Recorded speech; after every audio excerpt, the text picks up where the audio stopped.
Dracula یہ دنیا کا پہلا ویمپائر کردار ہے جسے آئرلینڈ کے ایک ادیب برام سٹوکر نے تخلیق کیا۔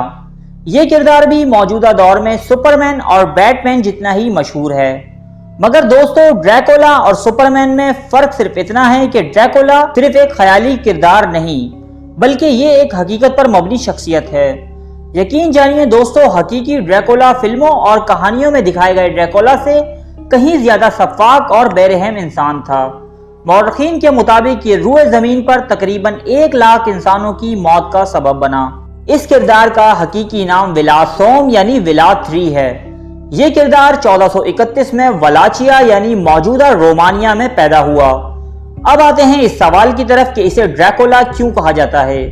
تو دوستو اس کے باپ یعنی ولاد II کا لقب تھا ڈریکول، جس کا مطلب ہے ڈریگن، جسے وہ بڑے فخر سے اپنے نام کے ساتھ استعمال کرتا تھا۔ اسی طرح ولاد سوم نے اپنے نام کے ساتھ ڈریکولا یعنی ڈریگن کا بیٹا لفظ استعمال کرنا شروع کیا۔ اس کا باپ ولاد II ولاچیا یعنی موجودہ رومانیہ کے ایک علاقے کا حاکم تھا، جسے سلطنت عثمانیہ کے سلطان مراد ثانی نے بغاوت کے الزام میں ایڈرن شہر طلب کیا۔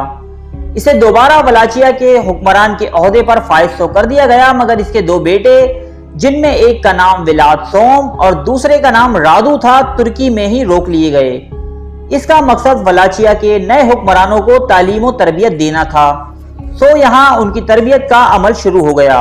انہیں طرز حکمرانی سے لے کر میدان جنگ تک کے امور میں مہارت دی گئی۔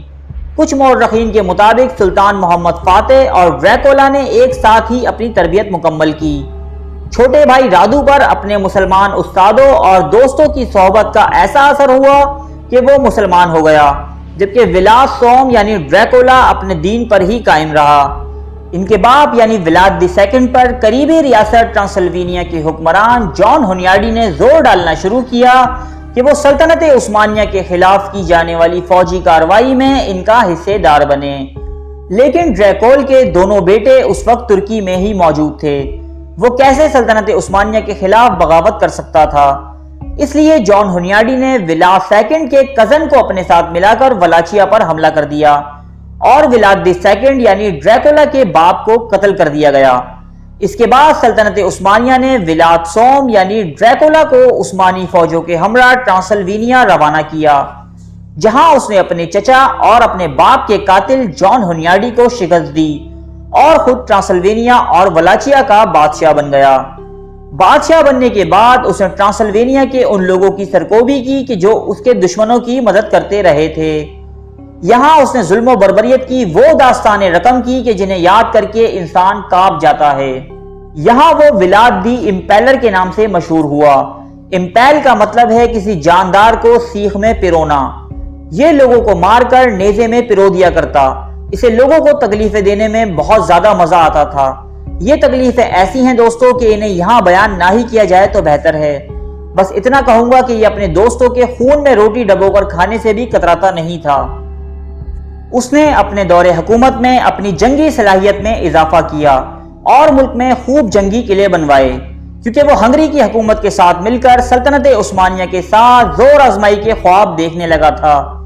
اس مقصد کے لیے اس نے کیتھولک چرچ میں ایک خط لکھا کہ وہ عثمانی سلطنت کے خلاف ایک صلیبی جنگ کا آغاز کریں، اور ہنگری کے بادشاہ میتھیس کاروینس کے ساتھ مل کر سلطنت عثمانیہ کے خلاف منصوبے بنانے لگا۔ اس نے لگاتار 3 سال تک عثمانی سلطنت کو ٹیکس نہ دیا اور سلطنت عثمانیہ کے علاقوں میں گھس کر ہزاروں عام لوگوں، عورتوں اور بچوں کا وحشیانہ قتل کیا اور ان کی لاشوں کو نیزے میں پرو کر زمین میں گاڑ دیا۔ اس پر سلطان محمد فاتح نے اپنا ایک وفد اس کے دربار میں بھیجا اور اسے قسطنطنیہ حاضر ہونے کا حکم دیا۔ ولاد سوم یعنی ڈریکولا نے اس وفد کے تمام لوگوں کو اذیتیں دے کر مروا دیا اور ان کی لاشوں کو بھی امپیل کروا دیا گیا۔ جب سلطان محمد فاتح کو یہ سب باتیں معلوم ہوئیں تو اس نے 1.5 لاکھ سپاہیوں پر مشتمل ایک لشکر جرار تیار کیا۔ یہ سلطان محمد فاتح کی فتح قسطنطنیہ کے بعد دوسری سب سے بڑی فوجی مہم تھی۔ اب اس فوج کا مقابلہ کرنا نہ تو ولاد سوم کے بس کی بات تھی، نہ اس کے نئے آقاؤں یعنی ہنگری کے بادشاہ کی۔ اب ولاد سوم یعنی ڈریکولا نے گھٹیا طریقے اپنانے شروع کیے۔ اس نے ایک رات چھپ کر سلطان محمد فاتح کے خیمے پر حملہ کر دیا، مگر انہیں بعد میں پتا چلا کہ وہ خیمہ سلطان محمد فاتح کا نہیں بلکہ اس کے ایک مشیر محمود پاشا کا تھا۔ ولاد سوم رات کی تاریکی کا فائدہ اٹھا کر بھاگ نکلا، مگر عثمانی فوجوں کے کچھ دستے اس کے تعاقب میں اس کے پیچھے گئے۔ ولاد سوم نے ایک جال تیار کر رکھا تھا اور یہ تعاقب کرنے والے دستے اس کے جال میں پھنس گئے۔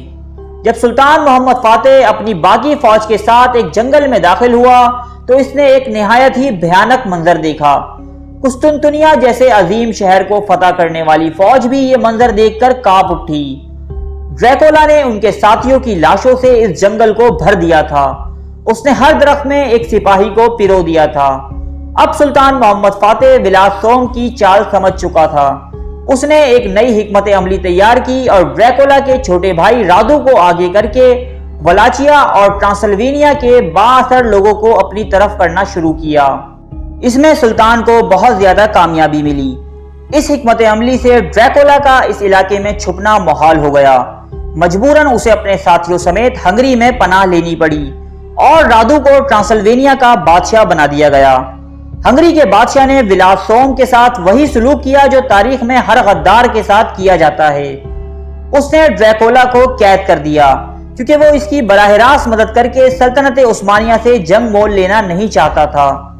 اس گرفتاری کو صحیح ثابت کرنے کے لیے اس نے چند جھوٹے خط بھی چرچ کو دکھائے کہ جس میں ولاد سوم ڈریکولا عثمانی سلطان کے ساتھ مل کر ہنگری کی حکومت کے خلاف سازشیں کر رہا تھا، جبکہ حقیقت اس کے بالکل برعکس تھی۔ یہاں ولاد سوم یعنی ڈریکولا تقریباً 13 سال قید میں رہا۔ اسے مولڈیویا کے بادشاہ اور چرچ کی ضمانت پہ رہا کیا گیا کیونکہ وہ کیتھولک مذہب اپنا چکا تھا۔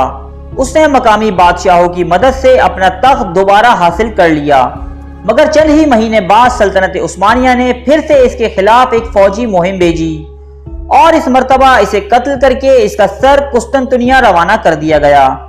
اس شخص کے کارنامے اتنے سیاہ تھے کہ اس کی سفاکی کے قصے اس کی زندگی میں ہی مشہور ہو گئے تھے۔ 100 سال پہلے تک یہ کہانیاں صرف مقامی لوگوں میں ہی زبان زدے عام تھیں، مگر برام سٹوکر نے تاریخ انسانی کے اس کردار کو اپنے ناول کے ذریعے ساری دنیا میں متعارف کروا دیا۔ ارے فرینڈز، ایک منٹ، آپ ایسے ہی جا رہے ہیں؟ اتنی محنت سے ویڈیو بنائی ہے، ایک لائک تو بنتا ہے نا؟ اور دوسرا یہ کہ آپ ہمیں اتنی بڑی دنیا میں دوبارہ کیسے ڈھونڈیں گے؟ تو اس کا حل یہ ہے کہ آپ ہمارے چینل کو سبسکرائب کر لیجئے اور اس بیل کے آئیکن کو کلک کر دیجئے۔ اس طرح ہمارے آنے والی تمام ویڈیوز آپ تک پہنچتی رہیں گی۔ ارے ڈریے مت، یہ بالکل فری ہے۔